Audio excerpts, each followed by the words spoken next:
Set in the near future, an aging ex-convict and thief named Frank Weld lives alone and suffers from increasingly severe mental deterioration and dementia. Frank went to the store alone, and the lady boss saw him and warned him not to steal, or she would call the police. Frank's son Hunter, an attorney with a family of his own, grows tired of making weekly visits to his father's home without his kids, but is reluctant to put his father into full-time care, so he purchases a robot companion. Frank told the hunter that he was very healthy and he didn't need robots to take care of him. But the hunter ignored it and told his father that the robot must stay because he paid a high price for it, and the robot staying is also good for his faith. Frank and Hunter are over. Hunter drove away, while the robot stayed to take care of Frank. The robot, which is programmed to provide Frank with therapeutic care, including a fixed daily routine and cognition-enhancing activities like gardening. Frank went to the library to find Jennifer. Frank and Jennifer are talking about an antique copy of Don Quixote from the library. And Frank knows Jennifer loves this book so much. Frank warms up to his new companion when he realizes the robot is not programmed to distinguish between legal recreational activities and criminal ones, and can assist him in lockpicking.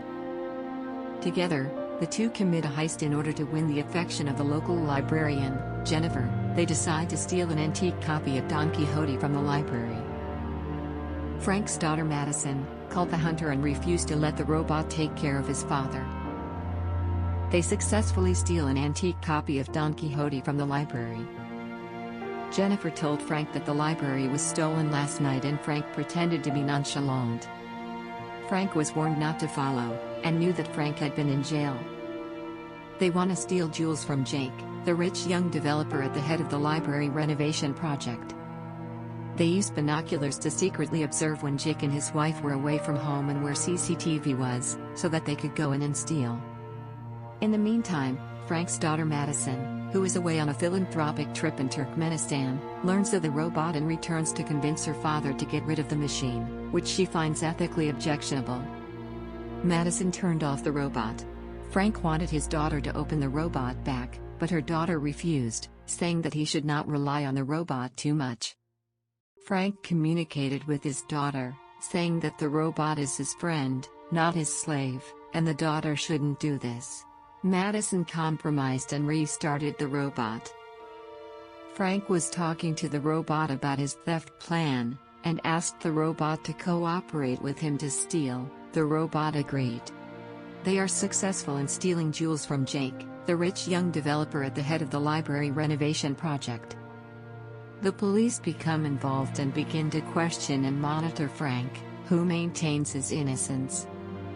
Frank, who maintains his innocence, feigns deathly illness so that Hunter will return to see him.